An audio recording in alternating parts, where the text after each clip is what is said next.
তা আমার সন্দেহ হওয়ার পর আমি গাড়ি থেকে নামলাম এবং আমি ছবি তোলার চেষ্টা করলাম। তখন তারা আমাকে বাধা দিল এবং তখন আমার ড্রাইভার এবং আমার গাড়ির সাথে যারা ছিল তারাও নামলো।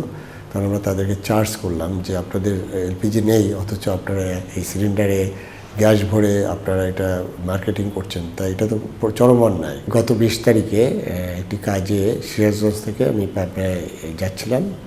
রাত 8:30টার সময় সেখানে হাইওয়েতে আপনার সব কিছু এলপিজি গ্যাস স্টেশনগুলো বন্ধ ছিল। আমার ড্রাইভার দেখলো যে একটু টিম করে একটা এলপিজি স্টেশনে আপনার বাতি জ্বলছে, এটি বেড়া উপজেলা আছে সেটার কাছাকাছি হাইওয়েতে। তখন ড্রাইভার সেই এলপিজি স্টেশনে ঢুকলো এবং সেখানে দেখা গেলো যে যারা ওখানে আছে তারা বললো যে কোনো আপনার এলপিজি নেই। কিন্তু আমরা দেখলাম যে অপরদিকে পাইপ দিয়ে ওখানে একটি ভ্যানে প্রায় 5টা সিলিন্ডার আপনার সেখানে তারা রিফিল করছে। এই যে সিলিন্ডারগুলো আমরা বাসায় ব্যবহার করি, যে 12 কেজি সিলিন্ডার, সেখানে বসুন্ধরা এবং ওমেরা কোম্পানির সিলিন্ডার ছিল। তা আমার সন্দেহ হওয়ার পর আমি গাড়ি থেকে নামলাম এবং আমি ছবি তোলার চেষ্টা করলাম। তখন তারা আমাকে বাধা দিল এবং তখন আমার ড্রাইভার এবং আমার গাড়ির সাথে যারা ছিল তারাও নামলো। তখন আমরা তাদেরকে চার্জ করলাম যে আপনাদের এলপিজি নেই, অথচ আপনারা এই সিলিন্ডারে গ্যাস ভরে আপনারা এটা মার্কেটিং করছেন, তাই এটা তো চরম অন্যায়। কারণ হলো যে এই সিলিন্ডারগুলো আসলে তো আমাদের বিভিন্ন অপারেটর যারা আছে তাদের প্ল্যান্টে এটা ভরে।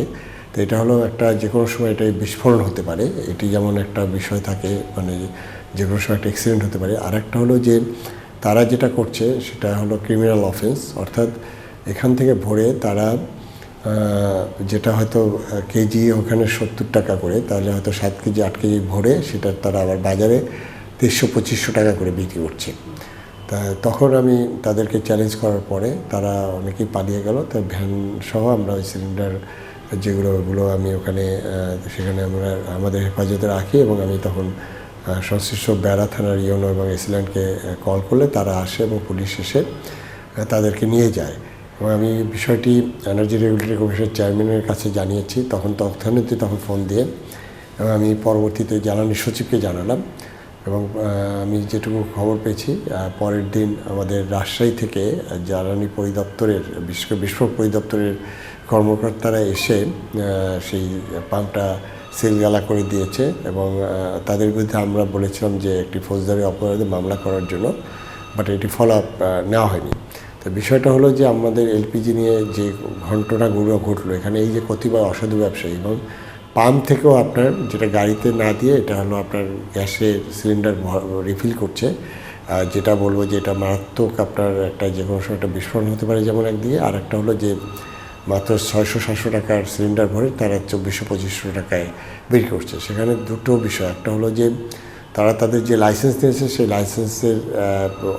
লাইসেন্সের শর্ত অনুযায়ী তারা এটা করছে না, যেমন এটা স্থানীয় প্রশাসনের দায়িত্ব ছিল এবং বিস্ফোরক পরিদপ্তর সহ জ্বালানি মন্ত্রণালয়ের এখানে আসলে অনেকটাই শিথিলতা এবং সেইভাবেই তারা এই ব্যবসাগুলো করছে। তা আমি আশা করব যে এখানে তারা এইসব বিষয়ে রাতে বা নজরদারি বাড়াক এবং এখানে কঠোর ব্যবস্থা নেওয়া হোক, এটা আমি প্রত্যাশা করি। ডেফিনেটলি এই সুযোগটা নিচ্ছে এবং আপনি দেখেন এটা নিয়ে তো বিভিন্ন আলোচনা হয়েছে এবং সেখানে তারা একটা সময় দাম বাড়ানোর জন্য তারা আসলে স্ট্রাইকে গেল এবং এই যে যারা ডিস্ট্রিবিউটার স্ট্রাইকে গেল এবং তখন সরকার কিন্তু তাদের সব দাবি দাম মেনে নিয়েছে।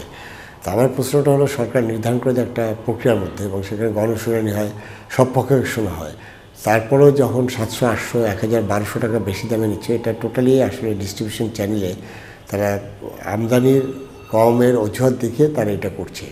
এখানে তো তাদের প্রোডাকশন কস্ট বাড়েনি, তাদের পরিবহনও বাড়েনি, তাহলে কি হচ্ছে যে গ্যাসের সাপ্লাই কম, সিলিন্ডারের সাপ্লাই কম, এই অজুহাত দেখে তারা করছে এবং এটা একটা ভোক্তার সাথে প্রতারণা এবং এখানে শত কোটি টাকা লুটপাট হয়ে গেল এবং সেখানে আমি সরকারের খুব বেশি কোনো পদক্ষেপ দিই। ইভেন যেটুকু মোবাইল কোর্ট আমরাও দাবি তুলেছিলাম, ভোক্তা অধিকার যেটা করছিল এটিও পরবর্তীতে তাদের চাপে, ওই সব অসাধু ব্যবসায়ীদের চাপে সেটাও বন্ধ করে দেওয়া হয়েছে। আসলে মূলত নাগরিকরা আসলে বলবো তাদের তো যাওয়ার জায়গা নেই, সেখানে কনজিউমাররা তারা এখানে সিলিন্ডার পাচ্ছে না, সেখানে রান্নাবান্নার কাজ অলমোস্ট বন্ধ, তো এটা খুবই দুর্ভাগ্যজনক।